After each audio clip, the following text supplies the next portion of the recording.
3, 4, 5. Big breath. What's going on here? He's experimenting on me, giving me a drug that's supposed to make me happy. You're going to feel more relaxed. Scientists say you get a similar effect getting a hug. We'll try an experiment. Oh, Elmo. Corruption sells. This scientist is a skeptic, People cheat for money. but he does experiments. He's also my brother, and as an experiment tonight, I put my family on the show. Here's my son. You frighten me because you are living an experiment. I am. So is my nephew, who kept his problem a secret. Even from his Uncle John Stossel. But now he jokes about his problem with Stephen Colbert. So no cheese. We Stossels have problems. Back pain, stuttering. But like many, we get help through experiments and tedious treatment. Which experiments work? We just have to try things. Let us experiment. That's our show tonight.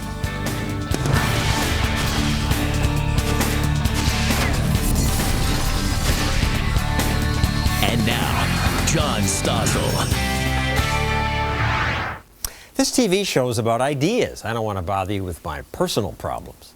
But actually, tonight I will, because I realize that my own life has taught me a lesson about the benefits of limited government, one that doesn't have so many rules, one that doesn't prevent you from trying experiments. I can stand upright now because I've tried some experiments. And I can speak to you only because I tried dozens of experiments. I'll cover speaking first. I'm a stutterer. Sometimes when I speak, I block on a word. Are you busy? Busy. When I was a kid, they become real stutters once I start on them. When I was a kid in school, I'd often stay silent in class. I avoided parties. When I was old enough to date, sometimes I'd call a girl and try to speak, but nothing came out. I just hang up. Now, because of caller ID, you stutterers can't do that. When I got a job at a TV station, I never expected to go on TV, and when I finally did, I stuttered so badly that I wanted to quit. I tried all kinds of speech therapies, and psychotherapy, and hypnosis, and acupuncture, and meditation. All these experts said they could cure me, but they couldn't.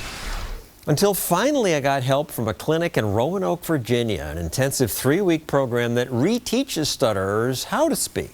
Finally, that experiment worked. I came out of treatment fluent. Well, not entirely fluent, as you just heard. I still stutter sometimes, but my speech is much better than it used to be.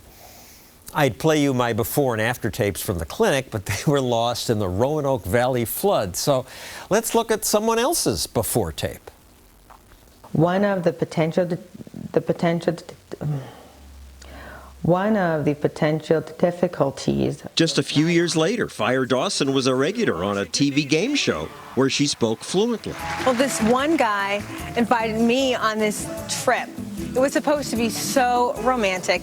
Then he brings along his mother. Fire Dawson joins us now, and Hi. Congratulations on improving your speech. Thank you. You're a model and actress. I am. Able to have speaking parts now? Yes, I've shot a lot of commercials. I've shot a film, and I do a lot of work, which is awesome for Hollywood. And you also tried a bunch of experiments trying to help. I did. I started speech class at 8 years old. And I did all types of techniques, like they wanted me to stretch every word together so everything sounds the same. I've tried just talking into speaking out loud, talking to my dad, and then finally went to Holland. Speaking of your dad, stuttering does tend to run in families. Yes. He stuttered. My dad does, my granddad did, my cousins do, and it's just something that has always run in our family. About 5% of children go through some period of stuttering. Most of them recover on their own by late childhood, but about 1% don't recover. Grow out of it. 4 times as many men as women, so you're unusual that way. It is, yes. Congratulations. I'm one of very few. And let's talk about this weird clinic we went to, because it is really boring. It is. They slow us down to 2 seconds per syllable to reteach us how to speak. And this is about half a second per syllable. So you can imagine how boring 2 seconds per syllable is.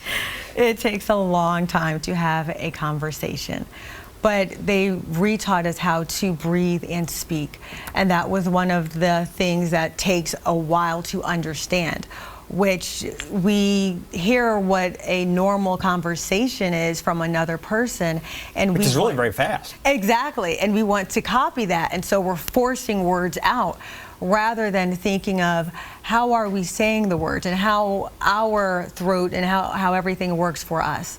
So they put us in these little rooms with a computer and you got to try to keep the red light off by hitting the sounds gently. Well, now there's an app. So I actually, before I go into every casting, I will hold my phone up and speak right into the phone to make sure I talk very fluently and clear. To practice. To practice before every audition. To remind us that we do know how to speak correctly, and that makes me less likely to stutter. Exactly. Mm-hmm. And you too. So here are some other stutterers who I didn't know are stutterers. Tiger Woods was afraid to answer questions in school. Simple question.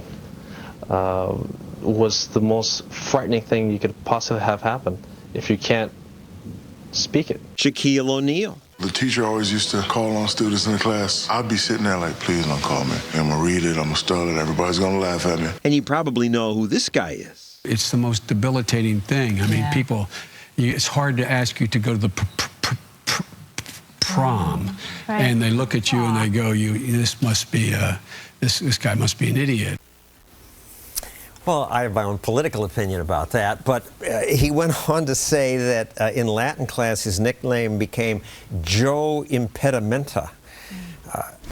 He claims he helped himself by standing in front of the mirror and quoting Yeats and Emerson. Tiger Woods got therapy. Shaquille O'Neal, we don't know if he had therapy, but he says he now controls it. You have a Samuel Jackson story. He's also yes, he does, and he always talks about how we all know that he swears a lot. So one of the main things that he does is he will say a swear word with the actual word that he wants to say, and that helps him speak clearly. But Marilyn Monroe also did, and so I really read into a lot of her work, and she used to also sit in the back of the class, and she said everything very slowly with a lot of breathiness. So that helped her get through her scenes. Thank you, Fire Dawson. So We've much. learned from our experimentation. The therapy that helped her, helped me, had no government seal of approval. It was relatively new, relatively untested. If it had to get government approval, she and I might never have been helped. It's still illegal for that clinic to offer its treatment to people in other states. America has so many rules that limit innovation, licensing rules in that case. And remember the movie The King's Speech? It told the true story of how the King of England finally got help for his stuttering by going to an unlicensed therapist.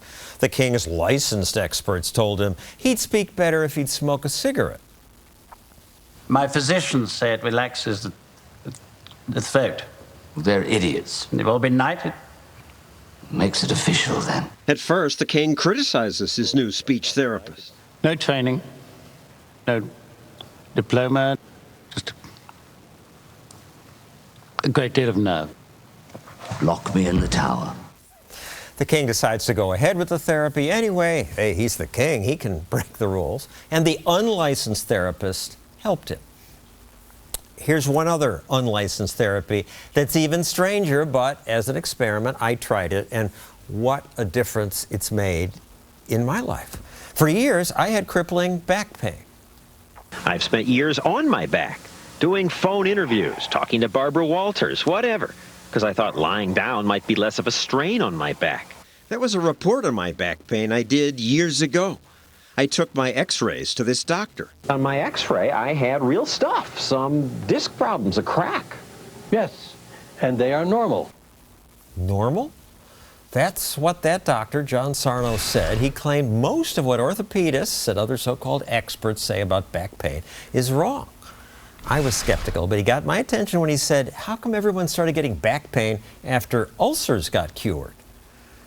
Back's a strong muscle. This is psychological. You don't have a physical problem, he told me. You have a psychological problem.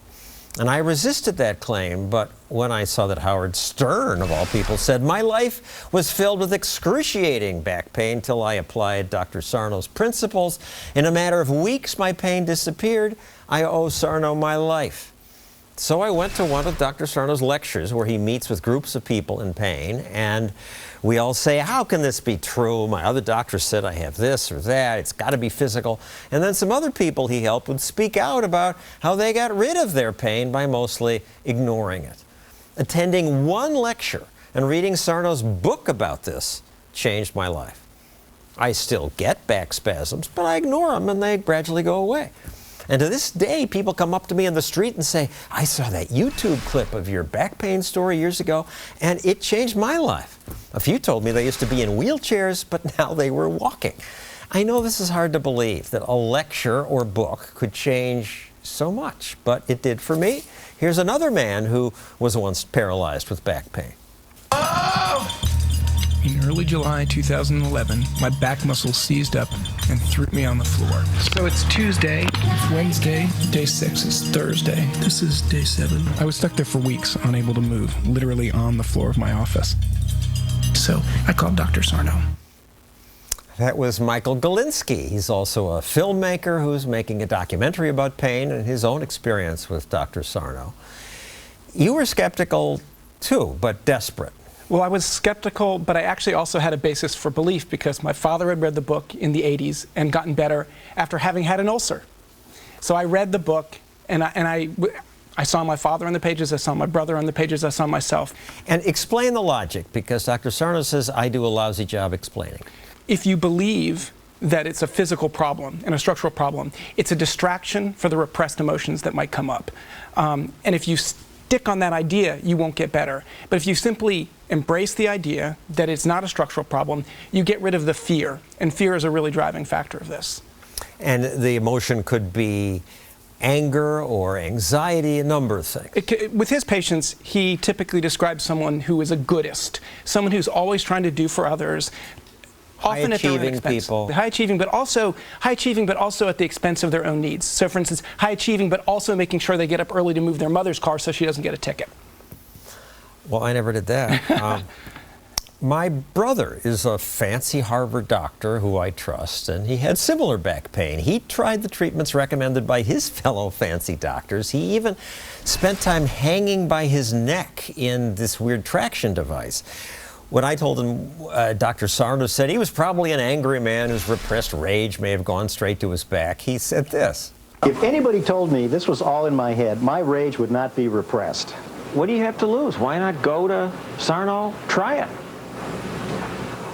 There are a lot of ridiculous things I could do that probably don't work, that I'm not doing. But this worked for me, your brother. Well, as a scientist, I have to say anything's possible, but I'm not convinced. It does sound ridiculous. It does. It sounds ridiculous, but then when you read story after story after story, you realize maybe it's not so ridiculous. So we both had to experiment. It worked out. Sarno is now in his 90s. He's no longer practicing, but someone has taken over from him, and other people are there's about 50 people in the country who are treating with this methodology, but there's no licensing structure for it, which is actually a good thing because the ideas can then go by themselves. Thank you, Michael Galinsky. So what do you think? Would you try an experimental treatment? Give us your opinion on Twitter. Use that #experiment. So, my back pain is mostly cured. So is my stuttering, mostly. But I'm still not especially happy. I worry a lot. I wish I were happier. Some people say, Stossel, you just need a hug. And here's a woman offering hugs in Times Square. You want a hug? Yeah. I want a hug. People actually want to hug a stranger. Does this create actual happiness? Another small experiment when we return.